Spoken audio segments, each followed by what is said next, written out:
નમસ્કાર વિદ્યાર્થી મિત્રો, good morning all of you. કેમ છો બધા? ફાઇન. ઓકે. લાસ્ટ ટાઈમ ધોરણ 12 ની અંદર આપણે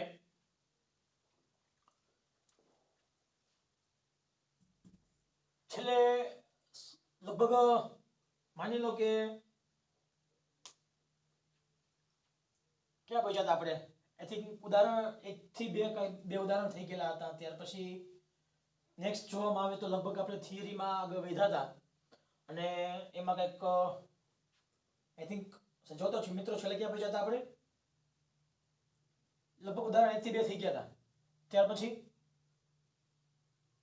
યસ, ઓકે ઓકે. તો હવે નેક્સ્ટ થિયરી પહોંચ્યા છીએ ક્ષય. તો ક્ષય પામતી વખતે ઉત્સર્જિત થતા કણો કયા કયા છે? જો આલ્ફા ક્ષયની વાત કરો છો, કોની વાત કરું છું? આલ્ફા ક્ષય. આલ્ફા ક્ષય કોણ કહેવાય? હિલિયમ 2 4. જો આલ્ફા ક્ષયની વાત કરતો હોય તો સૌપ્રથમ યાદ રાખજો, ધારો કે કોઈ આ એક્ઝામ્પલ લઉં છું, યુરેનિયમ છે 92238. એમાંથી એક આલ્ફા કણનું ઉત્સર્જન થાય છે.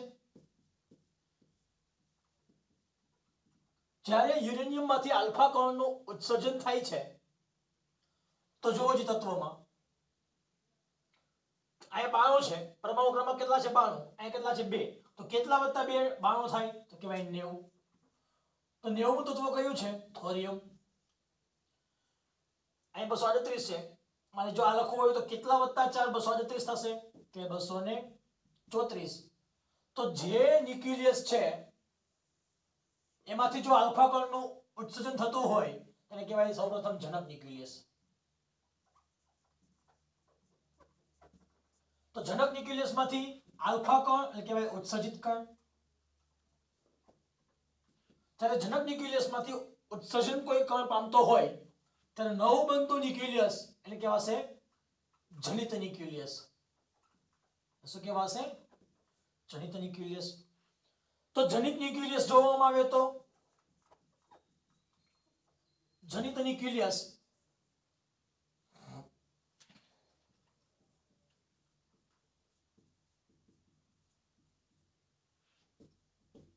પરમાણુ ક્રમાંક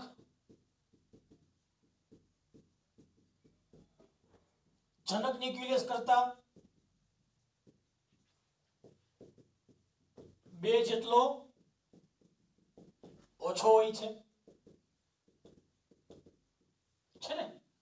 પરમાણુ ક્રમાંક કેટલો છે? આનો પરમાણુ ક્રમાંક જનક કરતા 2 ઓછો છે. આ 92 છે, આ કેટલા છે? 90. જનિત ન્યુક્લિયસમાં પરમાણુ દળાંક જનક ન્યુક્લિયસ કરતા કેટલો ઓછો હશે? 4 જેટલો ઓછો હોય છે.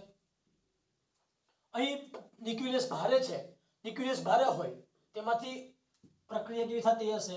આપમેળે સ્વતઃ. એનો મતલબ કહેવાય અહીં પ્રક્રિયા સ્વતઃ એટલે કહેવાય આપમેળે થવા માટે જનક ન્યુક્લિયસનું દળ એ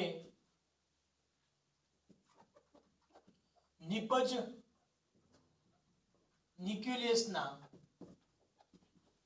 કુલ દળ કરતા કેવું હોય? વધારે હોય. એનો મતલબ કહેવાશે માસ ઓફ યુરેનિયમ એ કેવું હશે? માસ ઓફ થોરિયમ અને માસ ઓફ આલ્ફા કણના દ્રવ્યમાન કરતા કેવું હશે? વધારે હશે.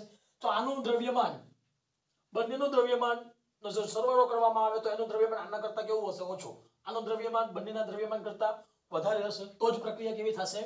આપમેળે થઈ શકે. તો પ્રક્રિયા કેવી કહેવાશે? Q એ 0 કરતા કેવા હશે? મોટા હશે. તો ઊર્જા કેવી હોય? ઉત્સર્જન પામતી ઊર્જા 0 કરતા મોટી હોય તો એને પ્રક્રિયા કહેવાશે ઉષ્મા ક્ષેપક પ્રક્રિયા. પ્રક્રિયા કેવી કહેવાશે? ઉષ્મા ક્ષેપક પ્રક્રિયા. આનો મતલબ કહેવાય. અથવા માસોપ જનક, એ કેવું હશે? માસોપ જનિત પ્લસ પ્રક્ષિપ્ત ઉત્સર્જિત કણ.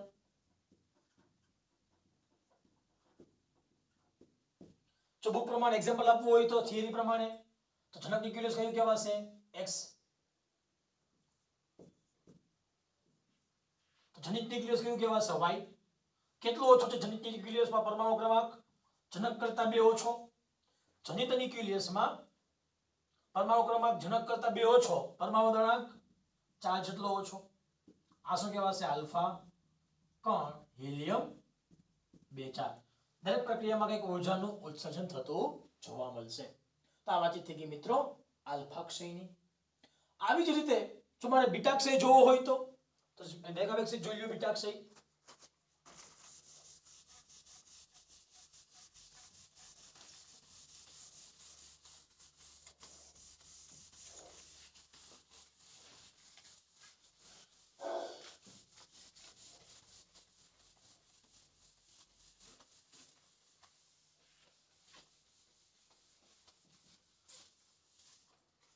જોવો છે. હવે બીજું આવશે બીટા ક્ષય. તો બીટા ક્ષય 2 પ્રકારના છે, એક બીટા માઇનસ અને બીજું બીટા પ્લસ. બીટા માઇનસ ને કહેવાય ઇલેક્ટ્રોન ઉત્સર્જન E માઇનસ, આને કહેવાશે પોઝિટ્રોન ઉત્સર્જન કહેવાય E પ્લસ. જ્યારે કોઈ પણ પ્રક્રિયામાંથી ઇલેક્ટ્રોનનું જો ઉત્સર્જન થતું હોય સાથે તમારે યાદ રાખવાનું થશે ઇલેક્ટ્રોનની સાથે હંમેશને માટે એન્ટી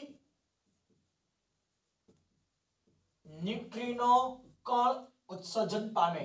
અને જો કોઈ પણ પ્રક્રિયામાં પોઝિટ્રોનનું ઉત્સર્જન થતું હોય તો પોઝિટ્રોનના ઉત્સર્જન વખતે યાદ રાખજો ખાસ ન્યુટ્રિનો કણનું ઉત્સર્જન થતું હોય.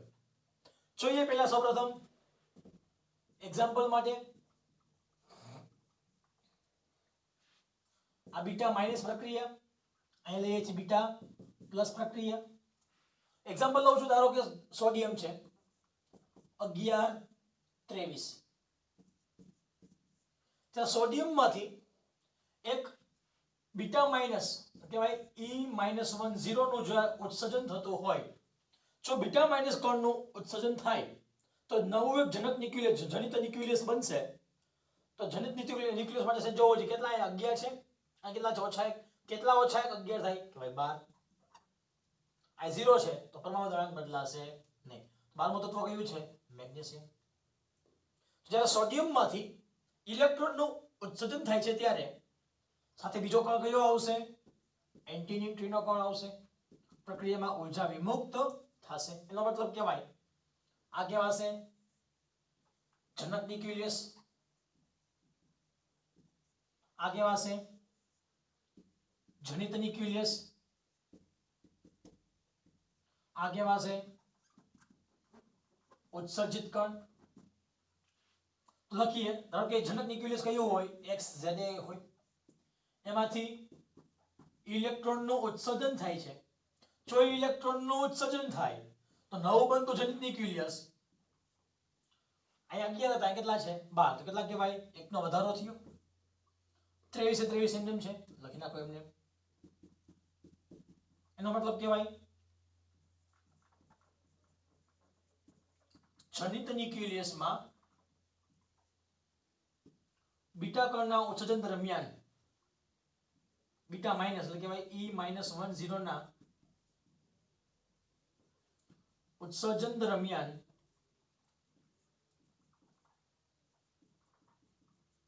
પરમાણુ ક્રમાંક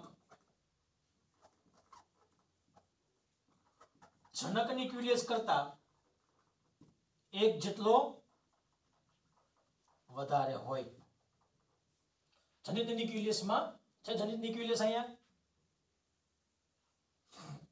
આ જનક. તો જનિત ન્યુક્લિયસમાં પરમાણુ ક્રમાંક જનક કરતા કેવો છે? 1 વધારે છે. પરમાણુ દળાંક કેવો રહેશે? જનક ન્યુક્લિયસ જેટલો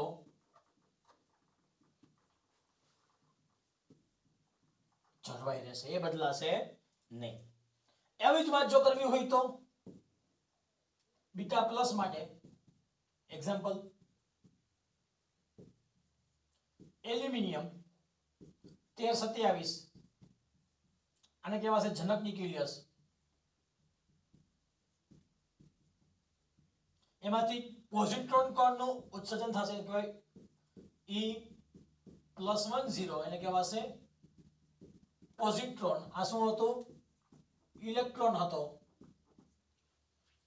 ત્યારે જનક ન્યુક્લિયસમાંથી પોઝિટ્રોનનું ઉત્સર્જન થશે તો નવું બનતું ન્યુક્લિયસ કહેવાશે જનિત ન્યુક્લિયસ. જો અહીંયા 13 છે, કેટલા વત્તા 1 13 થશે? તો એ 12. આ 0 છે તો કેટલા વત્તા 0? 27. 27 વત્તા 0 એટલે 27. તો 12મો તત્વ કયું કહેવાશે? મેગ્નેશિયમ. આ શું મળી ગયું આપણને? જનિત ન્યુક્લિયસ. જ્યારે કોઈ પણ પ્રક્રિયામાં બીટા પોઝિટ્રોન કણ ઉત્પન્ન થાય તો પોઝિટ્રોન કણ ઉત્પન્ન કરતી વખતે સાથે બીજો કણ કયો આવશે? ન્યુટ્રિનો કણ. આ કણ કયો છે? Anti neutrino. આ કણ કયો છે? ન્યુટ્રિનો કણ છે. સાથે એક ઊર્જા વિમુક્ત થશે. જો મારે આમ લખવું હોય તો XZA જનક ન્યુક્લિયસ, બીટા પ્લસ કહેવાય E+10 જનિત ન્યુક્લિયસ Y કેટલો છે? અહીંયા આ 13 હતા, કેટલા છે? 12. એનો મતલબ જનિત ન્યુક્લિયસમાં પરમાણુ ક્રમાંક જનક કરતા એક ઓછો છે, કહેવાય Z-1. પરમાણુ દળાંક અચળ રહેશે, બદલાતો નથી.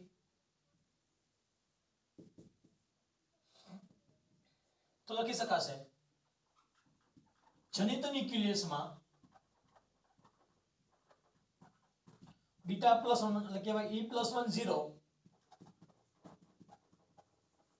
ઉત્સર્જન દરમિયાન પરમાણુ ક્રમાંક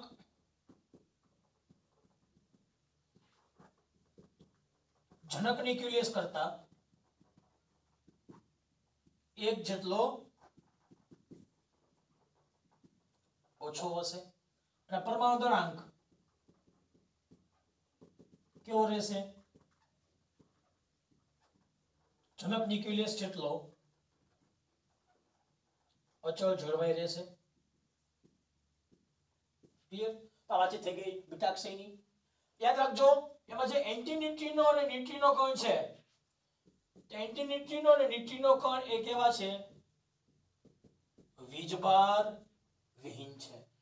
એન્ટી ન્યુટ્રિનો અને ન્યુટ્રિનો કણ વીજભાર વિહીન છે.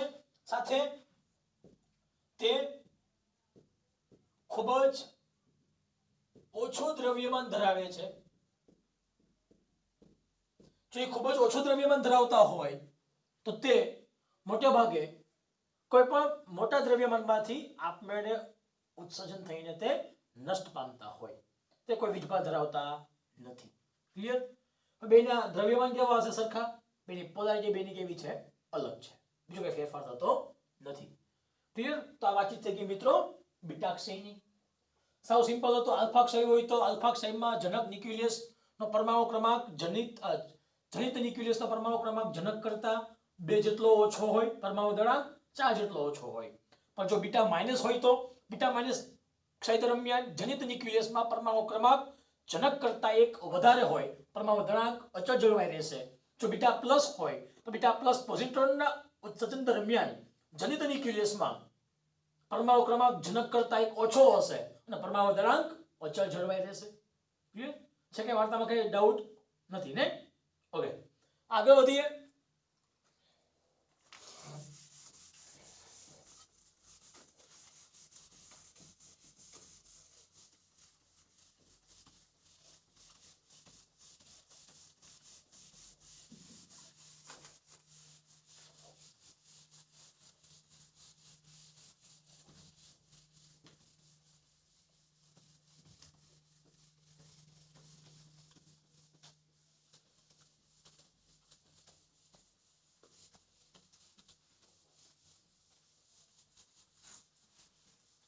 નેક્સ્ટ થિયરી આવે છે ગામાક્ષય. શું આવે છે? ગામાક્ષય. ગામા ક્ષય ખરેખર શું છે? વિકિરણ. વિકિરણ હોય તો કયા સ્વરૂપમાં હશે? તે ફોટોન સ્વરૂપમાં ઉત્સર્જન પામે. જો ગામા ક્ષય હોય તો ગામા ક્ષય ખરેખર ફોટોન સ્વરૂપમાં ઉત્સર્જન પામે છે.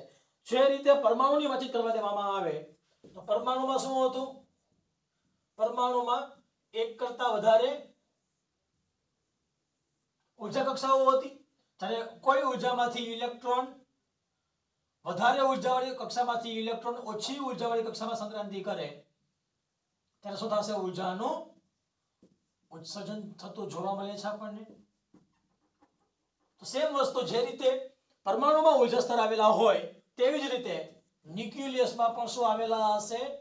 ઉર્જા સ્તર આવેલા હોય. તો ન્યુક્લિયસમાં પણ ઉર્જા સ્તર આવેલા હોય તો ન્યુક્લિયસની અંદર કોઈ પણ ન્યુક્લિયોન એ વધારે ઉર્જાવાળી કક્ષામાંથી ઓછી ઉર્જાવાળી કક્ષામાં સંક્રાંતિ કરે ત્યારે અમુક ઉર્જાનું ઉત્સર્જન થાય છે. આ જે ઉત્સર્જન પામતી ઉર્જા છે તે વિકિરણ સ્વરૂપમાં હશે અને વિકિરણ મોટે ભાગે ફોટોન સ્વરૂપ ધરાવતા હોવા જોઈએ. એ એક ફોટોન હોઈ શકે અથવા એક કરતા વધારે પણ ફોટોન હોઈ શકે. ફરીથી કહું છું, જે રીતે પરમાણુને ઉર્જા સ્તર આવેલા છે તેવી રીતે ન્યુક્લિયસની અંદર પણ ઉર્જા સ્તરો આવેલા હોય અને આ ઉર્જા સ્તરની અંદર દરેક ન્યુક્લિયોન વધારે ઉર્જાવાળા સ્તરમાંથી ધરાવસ્થામાં આવે તો વધારે ઉર્જાવાળા સ્તરમાંથી ઓછી ઉર્જાવાળા સ્તરમાં સંક્રાંતિ કરશે ત્યારે ન્યુક્લિયોન એમાંથી ઉર્જાનું કંઈક ઉત્સર્જન કરે. આ ઉત્સર્જન પામતી ઉર્જા એ વિકિરણ સ્વરૂપમાં હોય અને આ વિકિરણ એ ફોટોન કણનું બંધારણ ધરાવતા હોવાથી તે ધરાવસ્થામાં ઓછી ઉર્જામાં સંક્રાંતિ કરી શકે. તમને બુકમાં કંઈક આપ્યું છે એક્ઝામ્પલ કોબાલ્ટનું. ક્લિયર? તો આ જે કોબાલ્ટ છે એ કોબાલ્ટનું એક્ઝામ્પલ જોવા માટે તમને જુઓ તો 27 લગભગ કેટલા આપ્યા છે? આઈ થિંક 60 આપ્યા છે. જ્યારે કોબાલ્ટમાંથી ઇલેક્ટ્રોનનું શું થાય છે? ઉત્સર્જન થાય છે. તો ઇલેક્ટ્રોનનું ઉત્સર્જન થાય ત્યારે તેમાંથી કંઈક ઉર્જાનું ઉત્સર્જન થતું હોય. જ્યારે કોબાલ્ટમાંથી ઇલેક્ટ્રોનનું ઉત્સર્જન થશે તો શું થશે? કોબાલ્ટ 2760 ઇલેક્ટ્રોનનું ઉત્સર્જન થયું તો નવું બનતું જનિક ન્યુક્લિયસ કેવું કહેવાશે? 27 ઓછા કેટલા કહેવાશે? 26 કહેવાશે.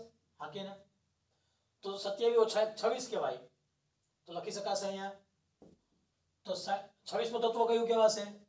જે તત્વ તમે જોઈ ગયા હતા મેન્ડેલિફના આવર્ત કોષ્ટક પ્રમાણે, તો મેન્ડેલિફના આવર્ત કોષ્ટક પ્રમાણે જો જોવામાં આવે તો બીટા ક્ષય દરમિયાન એક વસ્તુ ભૂલ થઈ ગયો, અહીં ઓછા એક છે ને કેટલા કહેવાશે? અહીંયા ઝલક ઇલેક્ટ્રોન છે તો કેટલા ઓછા એક 27 કહેવાય? 28 કહેવાય.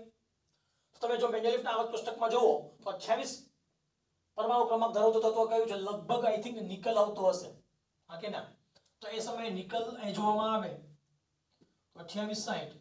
તો દરેક પ્રક્રિયામાં કોબાલ્ટમાંથી ઇલેક્ટ્રોનનું ઉત્સર્જન થાય છે ત્યારે ઇલેક્ટ્રોન વધારે ઉર્જાવાળી કક્ષામાંથી ધરાવસ્થામાં સંક્રાંતિ કરશે ત્યારે ઉર્જાનું કંઈક ઉત્સર્જન થાય છે. લગભગ એ ઉર્જા જોવામાં આવે તો 17.33 મેગા ઇલેક્ટ્રોન વોલ્ટની આસપાસ છે. પરમાણુમાં જો કોઈ સંક્રાંતિ થાય તો પરમાણુમાં સંક્રાંતિ દરમિયાન ઉત્સર્જન પામતી ઉર્જા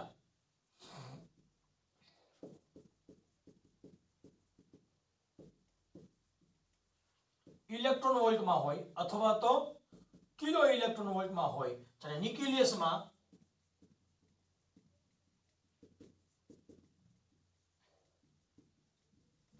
ઉત્સર્જન પામતી ઉર્જા શેમાં હશે? મેગા ઇલેક્ટ્રોન વોલ્ટમાં હશે, જે પ્રચંડ ઉર્જા ધરાવે છે. ક્લિયર? આ લગભગ સપોર્ટ બદલી ગયો છે. કેટલા આવશે? 1.733. ઓકે, આ વાતચીત થઈ ગઈ ગામા ક્ષયની. સાવ સિમ્પલ થિયરી હતી મિત્રો. છે કઈ ડાઉટ આમાં? તો તમે મુખ્યત્વે 3 ક્ષય જોઈ ગયા. એક આલ્ફા ક્ષય, બીટા ક્ષય. બીટા ક્ષય પાછા બે પ્રકારના, બીટા માઇનસ અને બીટા પ્લસ. ત્રીજો આવશે ગામા ક્ષય, જે મોટે ભાગે વિકિરણ સ્વરૂપમાં હોય છે. હવે નેક્સ્ટ થિયરી જોઈએ મિત્રો.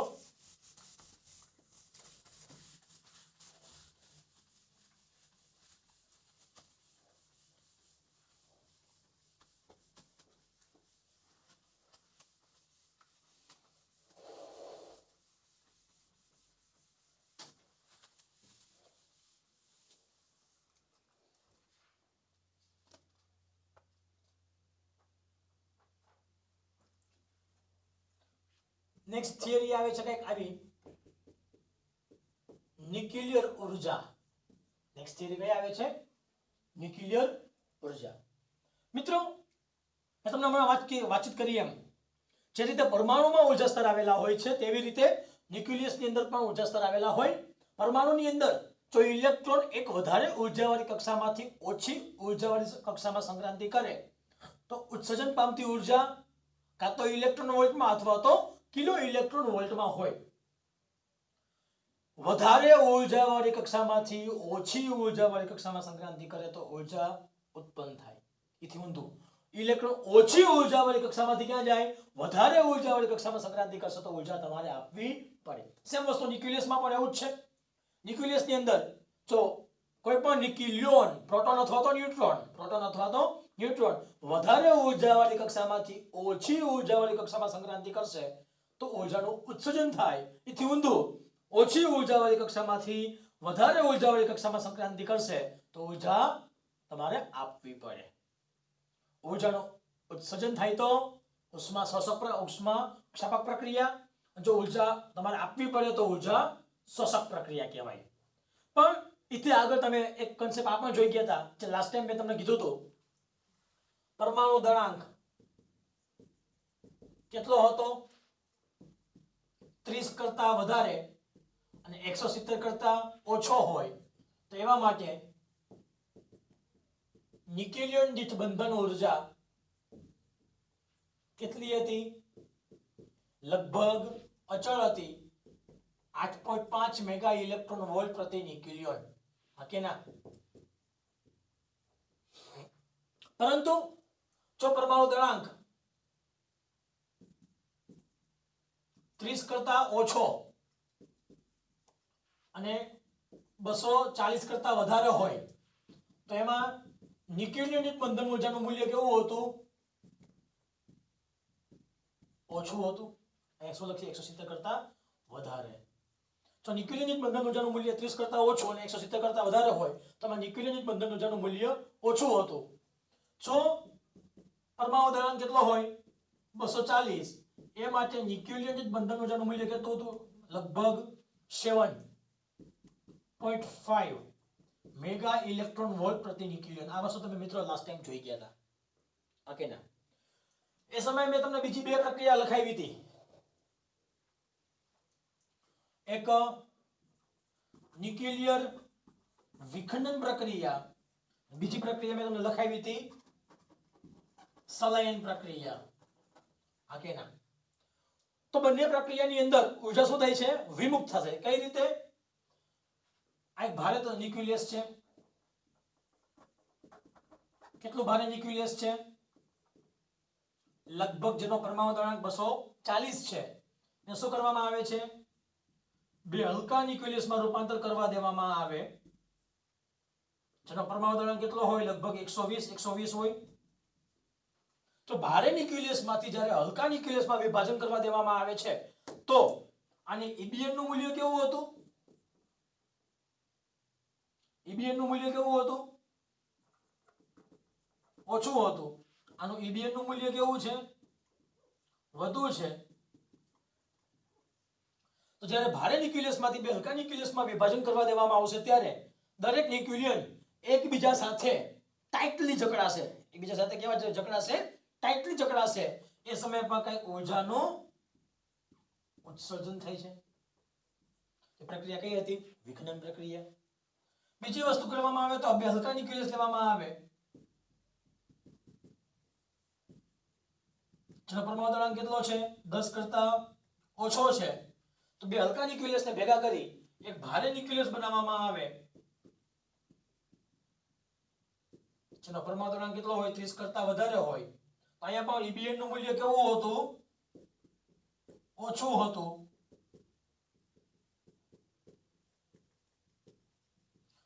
EBN એટલે કહેવાય ન્યુક્લિયર દીઠ બંધન ઉર્જાનું મૂલ્ય કેવું છે?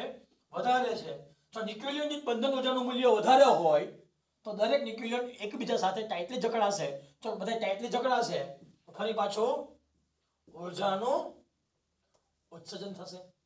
આ બંને પ્રક્રિયા કાં તો સ્વતઃ આપમેળે થતી હોય કાં તો તમારે પ્રક્રિયા કરાવવી પડતી હોય. જો તમે પ્રક્રિયા કરાવો તો એ તમારે બહારથી ઊર્જા આપવી પડે, આપમેળે થાય તો ઊર્જા ઉત્સર્જન થાય, તો એ પ્રક્રિયા હતી સલાયન પ્રક્રિયા. તો જોવામાં આવે તો સિમ્પલ વાતચીત કરવામાં આવે તો એક્ઝામ્પલ તરીકે જો કોલસો હોય, જો 1 કિલોગ્રામ કોલસો 1 કિલોગ્રામ કોલસાનું દહન કરવામાં આવે તો 1 કિલોગ્રામ કોલસાના દહનથી મળતી ઊર્જા કેટલી છે? ધારો કે 10⁷ જૂલ. પણ જો ન્યુક્લિયર પ્રક્રિયા દ્વારા જો ઊર્જાનું ઉત્સર્જન કરવા દેવામાં આવે, કેટલું આવે? ન્યુક્લિયર 1 કિલોગ્રામ, એનું જો દહન કરવા દેવામાં આવે તો વિમુક્ત થતી ઊર્જા કેટલી કહેવાશે? લગભગ 10⁴ જૂલ. એટલે જે સાદી પ્રક્રિયા દ્વારા આપણને મળતી ઊર્જા છે એના કરતા ન્યુક્લિયર પ્રક્રિયાની અંદર મળતી ઊર્જા ખૂબ જ વધારે છે, લગભગ 10⁶ ગણી વધારે છે, લગભગ 10⁶ ગણી વધારે છે. ક્લિયર? તો આ વાતચીત થઈ ગઈ મિત્રો ન્યુક્લિયર ઊર્જાની. એમાં તમારે એક્ઝામ્પલ આપવું હોય, ખરેખર ન્યુક્લિયર પ્રક્રિયા છે એ આપણને કઈ રીતે ઊર્જા આપે છે એ જોવું હોય તો જોવો. નેક્સ્ટ થિયરી આવે છે મિત્રો ન્યુક્લિયર વિખંડન. બહુ મજાની થિયરી છે, બહુ મજાની થિયરી છે.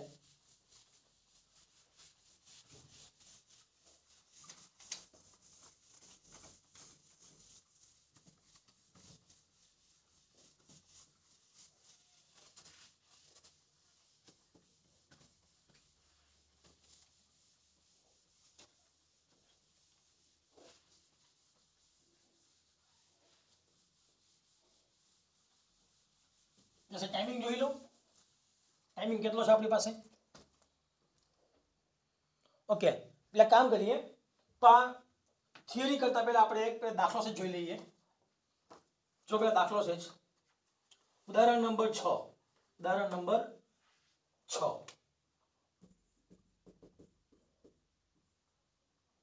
નીચેના પરમાણુ દળો આપણને આપેલ છે. જો પેલા રકમ શું આપ્યું છે? યુરેનિયમ 92238 માટે દળ આપ્યું છે 238.05079 મ્યુ.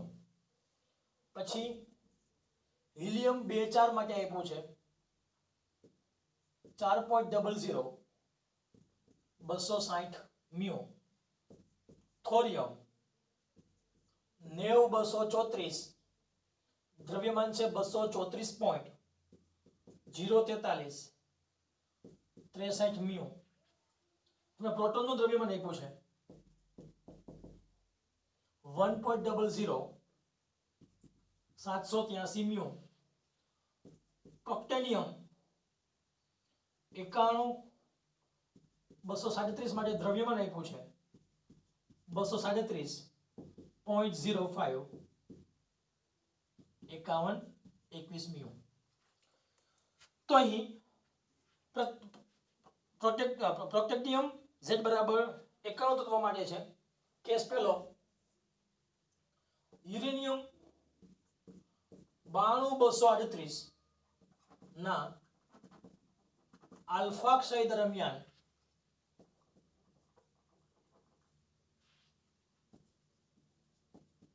વિમુક્ત થતી અથવા કહેવાશે વિમુક્ત થતી અથવા કહેવાય ઉત્સર્જન પામતી ઊર્જા ક્યુ શોધવાની છે. પહેલી વસ્તુ મિત્રો યાદ રાખજો ખાસ, 1 મ્યુ ને સમતુલ્ય ઊર્જા કહેવાશે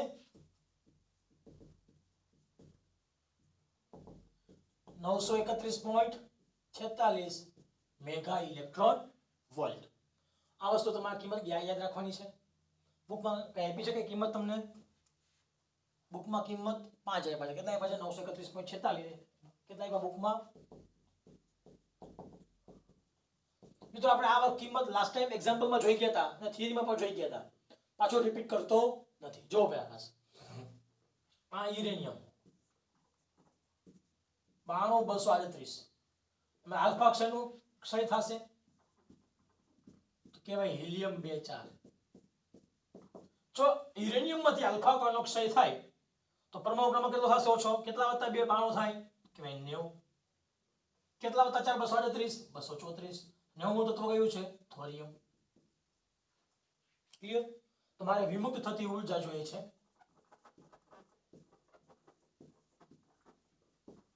Q બરાબર ડેલ્ટા E બરાબર ડેલ્ટા mc² સૂત્ર પરથી Q બરાબર ડેલ્ટા m લખી શકાય માસ of uranium minus mass of alpha કણ વત્તા માસ ઓફ થોરિયમ. એટલે કહેવાય પ્રક્રિયક દળ માઇનસ નિપજ દળ.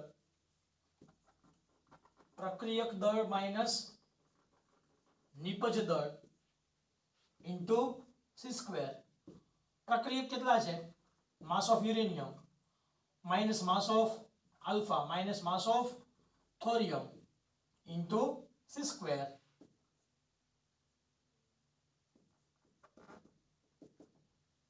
તો લખી શકાય માસ ઓફ યુરેનિયમ કેટલા છે? 238.050 79 mu. Alpha helium 2 4.00 260 mu. થોરિયમ 234.043 63 mu into c².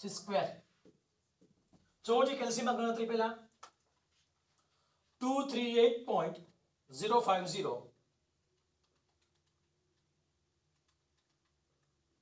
79 minus 4.00 260 minus 234.04 363 is equal to 0.00456 mu into c². જ્યાં 1 mu ને સમતુલ્ય ઊર્જા કેટલી છે? 1 mu c² બરાબર 931.5 મેગા ઇલેક્ટ્રોન વોલ્ટ અને ઇન્ટુ કરો જી 931.5. જવાબ આવશે 4.247 મેગા ઇલેક્ટ્રોન વોલ્ટ. જોર્જ બુકમાં આપ્યો છે આન્સર કઈ? યસ 4.25. ક્લિયર? બીજી વસ્તુ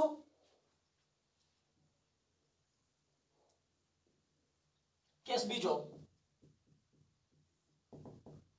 શું કે રકમમાં કેસ બીજામાં? જો યુરેનિયમ 92238 स्वतः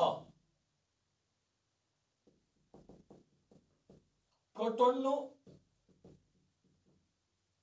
ઉત્સર્જન કરી શકે નહીં તેમ બતાવો.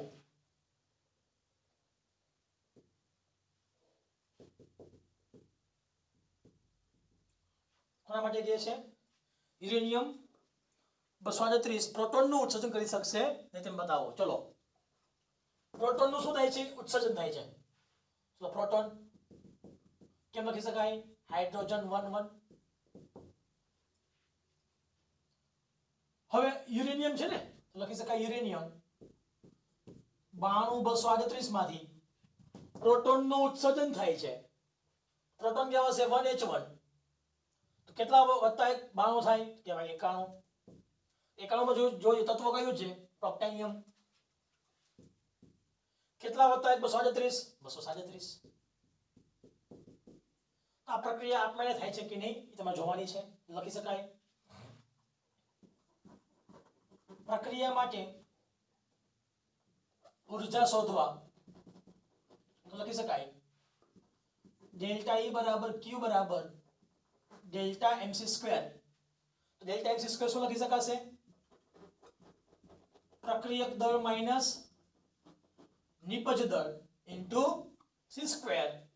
તો લખી શકાય પ્રક્રિયકમાં કોણ છે? Mass of uranium. નિપજમાં mass of proton mass of protactinium into c². U કેટલા છે? 238.050 79 mu mass of proton 1.00 783 mu minus proctonium 237.05121 mu કાઉન્સ થી બાર ઇન્ટુ સી સ્ક્વેર કરો જે કેલ્શિયમ ગણતરી પહેલા અહીંયા 238.05079 minus 1.00 783 minus 237.05121 is equal to minus 825 mu into c square minus 1 mu square ની કિંમત ફિક્સ છે 1 mu square કેટલા છે 931.5 મેગા ઇલેક્ટ્રોન વોલ્ટ આને ગુણ્યા કરશો તમે 931.5 જવાબ આવશે 7.68 મેગા ઇલેક્ટ્રોન વોલ્ટ અહીં વિમુક્ત થતી ઊર્જા કેવી છે 0 કરતા નાની એટલે કે ભાઈ ઋણ હોવાથી પ્રક્રિયા આપમેળે થઈ શકશે નહીં આન્સર મિત્રો દાખલો સાવ સિમ્પલ હતો તમારે પ્રક્રિયા આપમેળે થાય તો ક્યુ 0 કરતા મોટા હોવા જોઈએ જે ક્યાં ક્યુ કેવા છે 0 કરતા મોટા છે ધન હોવાથી અહીંયા પ્રક્રિયા આપમેળે થશે અહીંયા ક્યુ એ 0 કરતા નાના હોવાથી ઋણ હોવાથી પ્રક્રિયા આપમેળે થઈ શકશે નહીં ક્લિયર માત્ર ને માત્ર તમારા આઇન્સ્ટાઇન સિદ્ધાંત વાપરવાનો હતો ડેલ્ટા એમસી સ્ક્વેર દાખલામાં બીજું કઈ છે નહીં okay thank you very much અહીં સુધી રાખીએ આવતા લેક્ચરની અંદર આપણી બે થિયરી બાકી છે ન્યુક્લિયર વિખંડન પ્રક્રિયા અને ન્યુક્લિયર સંલયન પ્રક્રિયા બંને થિયરી મજાની છે ખાસ ધ્યાન રાખજો થિયરીમાં લગભગ તમારે આવડશે આઈ થિંક કોર્સમાંથી નીકળી ગયેલી છે પણ આપણે યાદ રાખવી ફરજિયાત છે okay thank you very much